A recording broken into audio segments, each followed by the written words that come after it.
de Santa Teresita del Niño Jesús. Audios de Unidos en el Amor a Jesús. Capítulo 6. Milán, Venecia, Bolonia, Loreto. Después de haber admirado el poder de Dios, pude también admirar el que Él ha concedido a sus criaturas. La primera ciudad de Italia que visitamos fue Milán, la catedral, toda de mármol blanco y con sus estatuas suficientemente numerosas como para formar un pueblo innumerable. La visitamos hasta en sus más pequeños detalles. Celina y yo éramos intrépidas, siempre íbamos las primeras y seguíamos muy de cerca a Monseñor para ver todo lo referente a las reliquias de los santos y escuchar bien las explicaciones.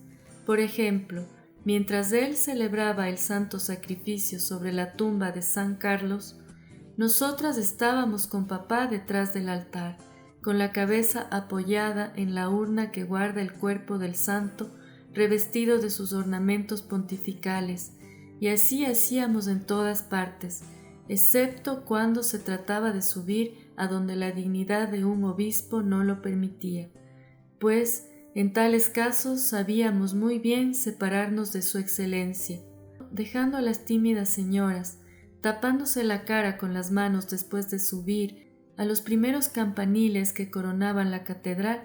Nosotras seguimos a los peregrinos más audaces y llegamos hasta lo alto del último campanario de mármol y tuvimos el placer de contemplar a nuestros pies la ciudad de Milán, cuyos numerosos habitantes parecían un pequeño hormiguero. Bajamos de nuestro pedestal y comenzamos nuestros paseos en coche, que iban a durar un mes y que iban a saciarme para siempre de mis ganas de rodar sin nunca cansarme. El Camposanto nos gustó todavía más que la catedral.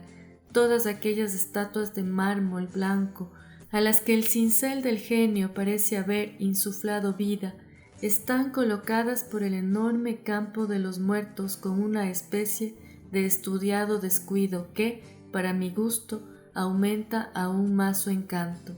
Uno casi se siente tentado de acercarse a consolar a aquellos personajes idealizados que te rodean.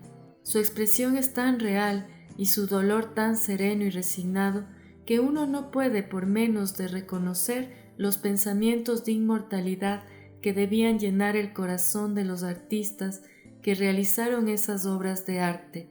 Aún una niña arrojando flores sobre la tumba de sus padres parece como si el mármol hubiera perdido su pesadez y los delicados pétalos se deslizaran entre los dedos de la niña. El viento parece dispersarlos y parece también hacer flotar el velo ligero de las viudas y las cintas con que las jóvenes adornan sus cabellos. Papá estaba tan encantado con nosotras. En Suiza se había sentido cansado, pero aquí recobró su jovialidad y disfrutó del hermoso espectáculo que contemplábamos. Su alma de artista se reflejaba en las expresiones de fe y de admiración que aparecían en su hermoso rostro. Un señor ya mayor, francés, que no tenía sin duda un alma tan poética, nos miraba con el rabillo del ojo y decía malhumorado, como con aire de lamentar el no poder compartir nuestra admiración: «Pero qué entusiastas son los franceses. Creo que aquel pobre señor hubiera hecho mejor quedándose en su casa, pues no me pareció que estuviera satisfecho del viaje. Con frecuencia se ponía a nuestro lado y de su boca no salían más que quejas. Estaba descontento de los coches, de los hoteles, de las personas, de las ciudades, en suma de todo. Papá, con su habitual grandeza de alma, trataba de animarlo, le cedía su sitio, etc. Se encontraba siempre a gusto en todas partes y era de un temperamento diametralmente opuesto al de su desagradable vecino. Cuántos y cuán diferentes personajes encontramos, y qué interesante el estudio del mundo cuando uno está a punto de abandonarlo. En Venecia la escena cambió por completo. Allí, en lugar de los ruidos de las grandes ciudades, solo se oyen en medio del silencio los gritos de los gondoleros y el murmullo del agua agitada por los remos. Venecia no carece de encantos, pero a mí me pareció una ciudad triste. El palacio de los duques es espléndido, pero resulta también triste, con sus enormes salones en los que se hace una verdadera ostentación del oro, de maderas, de los mármoles más preciosos y de los cuadros de los más célebres maestros. Hace ya muchos años que sus bóvedas sonoras han dejado de escuchar la voz de los gobernadores pronunciando sentencias de vida o de muerte en aquellas salas que atravesábamos. Han dejado de sufrir los desdichados prisioneros encerrados por los duques en los calabozos y en las mazmorras subterráneas. Al visitar aquellas espantosas prisiones, me parecía estar viviendo en los tiempos de los mártires y me habría gustado poder quedarme allí para imitarlos. Pero tuvimos que salir prontamente y pasar el puente de los suspiros, así llamado a causa de los suspiros de alivio que daban los condenados al verse libres del horror de los sótanos a los que preferían la muerte. Desde Venecia nos dirigimos a Padua, donde veneramos la lengua de San Antonio, y de allí a Bolonia, donde vimos el cuerpo de Santa Catalina que conserva la huella del beso del niño Jesús. Muchos son los detalles interesantes que podría dar sobre cada ciudad y sobre las 1000 peripecias de nuestro viaje, pero sería para nunca acabar, por lo que solo voy a escribir los detalles más importantes. Respiré al salir de Bolonia.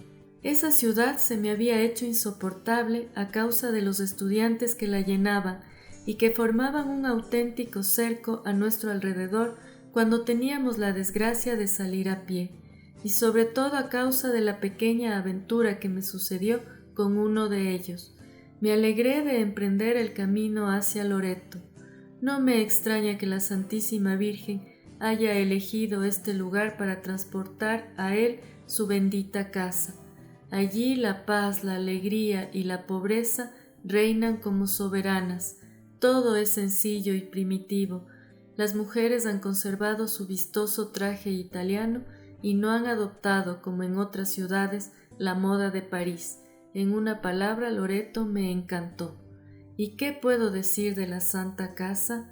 Me emocionó profundamente encontrarme bajo el mismo techo de la Sagrada Familia, contemplar las paredes en las que Jesús posó sus ojos divinos, pisar la tierra que José regó con su sudor y donde María llevó en brazos a Jesús después de haberlo llevado en su seno virginal. Visité la salita donde el ángel se apareció a la Santísima Virgen. Metí mi rosario en la pequeña escudilla del niño Jesús. ¡Qué recuerdos tan maravillosos! Pero nuestra mayor alegría fue recibir al mismo Jesús en su casa y convertirnos en un templo vivo, en el mismo lugar que Él honró con su presencia. Es costumbre en Italia conservar el Santísimo en las iglesias solo en un altar, y solamente allí se puede recibir la Sagrada Comunión. Este altar se encuentra en la misma basílica donde está la Santa Casa, encerrada como un diamante precioso en un estuche de mármol blanco.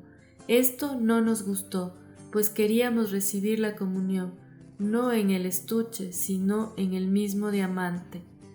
Papá, con su finura habitual, hizo como todo el mundo, pero Celina y yo fuimos a buscar a un sacerdote que nos acompañaba por todas partes y que en aquel precioso momento se disponía a celebrar la Santa Misa.